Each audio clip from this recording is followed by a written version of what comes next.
네, 안녕하세요. 교우 여러분. 11월 4일 목요일 아침 묵상 시간입니다.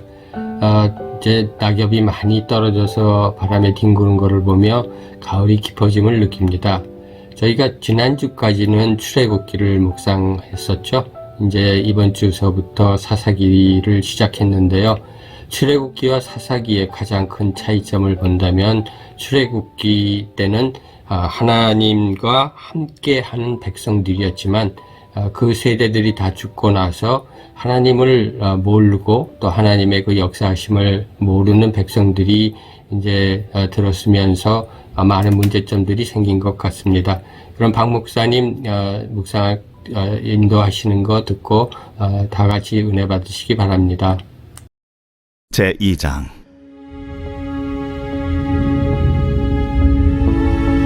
여호와의 사자가 길갈에서부터 복임으로 올라와 말하되 내가 너희를 애굽에서 올라오게 하여 내가 너희의 조상들에게 맹세한 땅으로 들어가게 하였으며 또 내가 이르기를 내가 너희와 함께한 언약을 영원히 어기지 아니하리니 너희는 이 땅의 주민과 언약을 맺지 말며 그들의 제단들을 헐라하였거늘 너희가 내 목소리를 듣지 아니하였으니 어찌하여 그리하였느냐. 그러므로 내가 또 말하기를 내가 그들을 너희 앞에서 쫓아내지 아니하리니 그들이 너희 옆구리에 가시가 될 것이며 그들의 신들이 너희에게 올무가 되리라. 여호와의 사자가 이스라엘 모든 자손에게 이 말씀을 이르매 백성이 소리를 높여 운지라. 그러므로 그곳을 이름하여 복임이라 하고 그들이 거기서 여호와께 제사를 드렸더라. 전에 여호수아가 백성을 보내매 이스라엘 자손이 각기 그들의 기업으로 가서 땅을 차지하였고 백성이 여호수아가 사는 날 동안과 여호수아 뒤에 생존한 장로들 곧 여호와께서 이스라엘을 위하여 행하신 모든 큰 일을 본 자들이 사는 날 동안에 여호와를 섬겼더라. 여호와의 종 눈의 아들 여호수아가 110세에 죽음에 무리가 그의 기업의 경내 에브라임 산지 가스산 북쪽 딥낫 헤레스에 장사하였고 그 세대의 사람도 다 그 조상들에게로 돌아갔고 그 후에 일어난 다른 세대는 여호와를 알지 못하며 여호와께서 이스라엘을 위하여 행하신 일도 알지 못하였더라. Good morning. Today's passage is Judges chapter 2 verses 1 through 10. Israelites had a spiritual problem. They failed to obey what God had commanded. In verses 1 and 2 we read, the angel of the Lord went up from Gilgal to Bochim and said, I brought you up out of Egypt and led you into the land I swore to give to your ancestors. I said, I will never break my covenant with you, and you shall not make a covenant with the people of this land, but you shall break down their altars. Yet you have disobeyed me. Why have you done this? What we notice in verses 1 and 2 is how the angel of the Lord speaks in the first person. We notice the words I. I brought you up out of Egypt. I led you into the land I swore to your ancestors. I will never break my covenant with you. Who brought the Israelites out of Egypt? One could answer Moses. Although Moses was intricately involved and led them, it was God who used the plagues to win the release of the Israelites. It was God who led them out into the wilderness and eventually to the promised land, the place that was promised to their ancestors. It was God who made the covenant with Israel, and through all of their disobedience, God does not relent in his covenant. God does not break his covenant. He vows to keep his covenant in spite of their sin and disobedience. Who is this angel of the Lord? Some believe that it was just a person because it says the angel of the Lord arrived from Bochim to Gilgal. The starting point is in heaven or from the heavens. The angel of the Lord cannot be God because in the instances where God appears, there is always a warning associated with it that no one can see God and live. And we don't find that warning here. There are some who believe that this angel of the Lord is Jesus. And they point to the beginning here, that it was not an angel of the Lord, but it was the angel of the Lord. So it appears that here what we have is the second person of the Trinity appeared before the Israelites and asked, "Why have you disobeyed me?" There isn't a full agreement on who the identity of the angel of the Lord is. But based upon a few things, there are a large number of people and scholars who believe that this was Jesus. You see, the Israelites had a spiritual problem. God rebuked them for their disobedience. What were they guilty of? Well, they did not destroy all the inhabitants of Canaan as they conquered the land.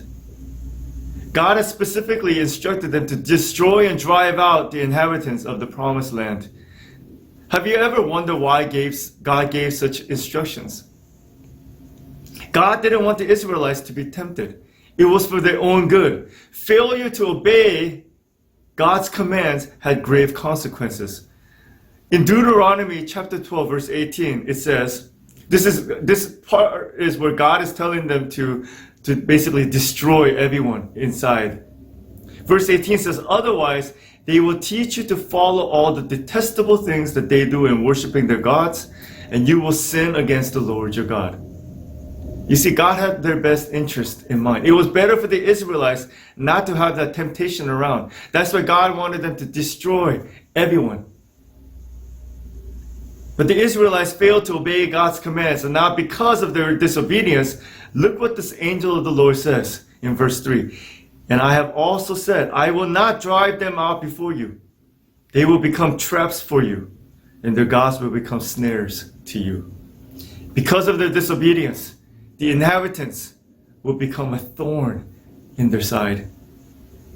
The immediate response of the Israelites was that they wept. And they offered sacrifices to the Lord, which shows an awareness of their sin. It appears that God's word had a deep impact on them. But time is the true measure of whether or not they would change their ways. You know, Joshua brought the people into the promised land. He served the Lord and he died at the age of 110. Joshua had to set a good example of faith in God for all the people. He was a special leader, a great man of faith. Joshua's generation served God. They lived faithfully, but eventually they died. And after the death of Joshua, things went south. Look at what verse 10 says. "After that whole generation had been gathered to their ancestors, another generation grew up who knew neither the Lord nor what he had done for Israel." You see, the following generation did not know God. How could this happen? We're given a hint in verse 7. "The people served the Lord throughout the lifetime of Joshua and of the elders who outlived him, and who had seen all the great things the Lord had done for Israel." Those who had seen all the great things the Lord has done for Israel were able to maintain their faith. The next generation did not see, and therefore they turned away. Not only did they not see, they don't seem to have been aware of all the things that God had done. This brings us to an important reminder this morning. We must keep the memory of God's mighty acts alive in our lifetime, but more importantly, in the life of our children and the generation coming after us. And the knowledge of God must be preserved in our homes. The consequences of our children growing up without this knowledge is scary. It will lead to ignorance and unbelief. We must not fail to obey God's commands. Teach your children about God, about His saving work. Read the Bible together so that they can see and hear God's redemptive story and become familiar with God, so that they will not be a generation that does not know God or know what God has done. Let us pray. Father, we see what happens when we do not pass along the knowledge of God to our children. We see the Lord God is one generation away from spirituality and faith, knowledge of you disappearing. the Israelites failed to obey your commands to teach their children and the following generations about all that you have done and about you. Lord, may we not make the same mistake. May we teach our children about the knowledge of God. May we teach our children about the great and mighty acts of God. May we teach our children to maintain that relationship with God.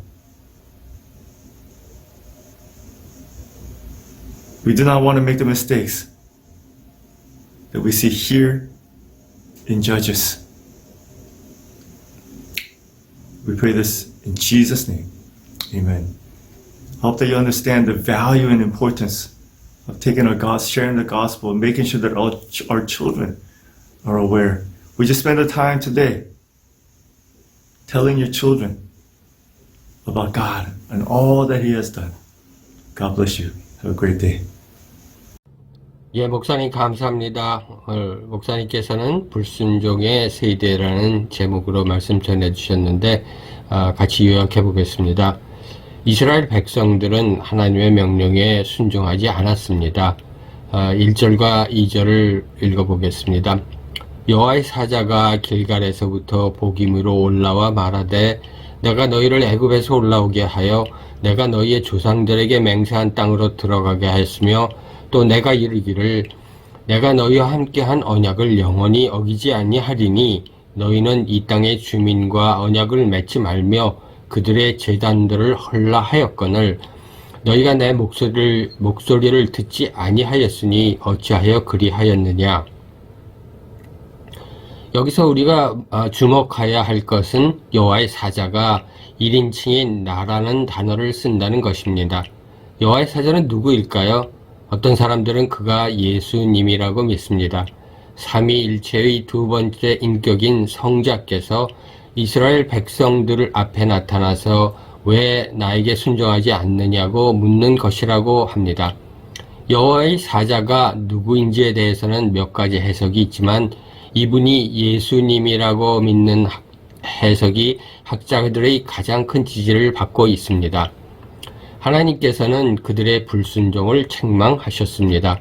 그들은 무슨 죄를 지었습니까? 그들은 가나안 땅을 정복할 때 하나님의 명령에도 불구하고 하나님의 모든 백성을 멸하지 않았습니다. 하나님께서는 왜 그런 명령을 내리셨을까요? 신명기 20장 18절에 보면 이는 그들이 그 신들에게 행하는 모든 가증한 일을 너희에게 가르쳐 본받게 하여 너희가 너희 하나님 여호와께 범죄하게 할까 함이니라. 하나님께서는 이스라엘 백성들에게 좋은 것이 무엇인지를 가장 염두에 두셨습니다. 이스라엘 백성들이 그런 유혹을 받을 것이 염려되어 모든 민족을 멸하기를 원하셨습니다. 그러나 이스라엘 백성들은 하나님의 명령에 순종하지 않았습니다. 그 불순종의 결과로 3절에 여호와의 사자가 말하는 것을 보십시오. 그러므로 내가 또 말하기를 내가 그들을 너희 앞에서 쫓아내지 아니하리니 그들이 너희 옆구리에 가시가 될 것이며 그들의 신들이 너희에게 올무가 되리라 하였노라. 이런 책망을 들은 이스라엘 백성들은 울며 자신들의 죄를 속죄하는 제사를 올렸습니다. 하나님의 말씀이 그들을 크게 움직였지만 그들에게 진정한 회개와 변화가 있었는지는 시간이 지나며 알게 됩니다. 여호수아는 백성을 약속의 땅으로 인도하고 주님을 섬기다가 110세에 죽었습니다. 여호수아는 모든 백성에게 믿음의 좋은 본을 보였습니다. 그는 훌륭한 지도자, 위대한 믿음의 사람이었습니다. 여호수아와 그의 세대는 하나님을 섬기며 충실하게 살았지만 결국 죽었습니다. 여호수아가 죽은 후 상황은 나빠집니다. 10절을 보면 그 세대의 사람도 다 그 조상들에게로 돌아갔고 그 후에 일어난 다른 세대는 여호와를 알지 못하며 여호와께서 이스라엘을 위하여 행하신 일도 알지 못하였더라. 다음 세대는 하나님을 알지 못했습니다. 7절을 보면 백성이 여호수아가 사는 날 동안과 여호수아 뒤에 생존한 장로들 곧 여호와께서 이스라엘을 위하여 행하신 모든 큰 일을 본 자들이 사는 날 동안에 여호와를 섬겼더라. 여호와의 위대한 일을 본 사람들은 믿음을 유지할 수 있었지만 보지 못한 다음 세대에게는 그것이 힘들었던 것 같습니다. 그들은 보지 못하였을 뿐 아니라 하나님께서 행하신 모든 일을 알지도 못한 것 같습니다. 이것은 우리에게 중요한 것을 알려줍니다. 우리는 삶의 여정 속에 하나님의 크신 행적을 항상 잊지 말아야 하지만 우리 후손의 삶에 있어 그것은 더욱더 중요합니다. 하나님에 대한 지식은 우리 가정의 기초가 되어야 합니다. 이러한 지식 없이 자라는 우리 아이들이 어떤 사람이 될 것인가를 생각하면 매우 걱정스럽습니다. 그들은 무지와 불신의 세대가 될 수 있기 때문입니다. 우리는 하나님의 명령에 순종해야 합니다. 자녀들에게 하나님과 그분의 구원에 대해 가르치십시오. 하나님의 구속사역을 보고 듣고 하나님께 친해져 하나님도 하나님이 행하신 일도 알지 못하는 세대가 되지 않도록 함께 성경을 읽으시기 바랍니다. 기도드리겠습니다. 하나님은 항상 저에게 말씀하십니다. 성경을 통해 기도 중에 또는 성령의 감동으로 말씀하십니다. 하지만 우린 이런 것들에 너무 익숙해져 무뎌졌는지도 모릅니다. 불순종의 결과는 우리에게 옆구리에 가시와 올무가 됨을 배웠습니다. 항상 주님의 말씀에 집중하여 길을 벗어나는 일이 없게 하시고 주님의 깨우침이 있을 때 회개와 돌아섬이 있게 하시옵소서. 우리의 후손들에게 하나님의 존재와 우리의 삶에 보여주신 모든 위대한 행적을 알게 하여 주님의 백성으로 살게 하시옵소서. 우리 주 예수 그리스도의 이름으로 기도드립니다. 아멘. 여러분 모두 승리하는 삶 사시고 또 주일날 건강한 모습으로 다시 뵙기를 바랍니다. 안녕히 계세요.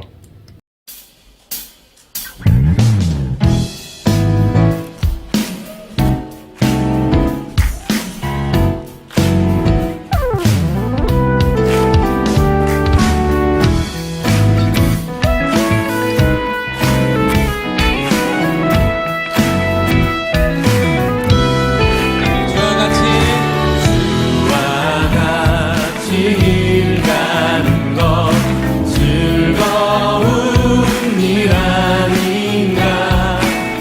우리 주님 걸어가신 발자취를 밟겠네. 주와 같이 길 가는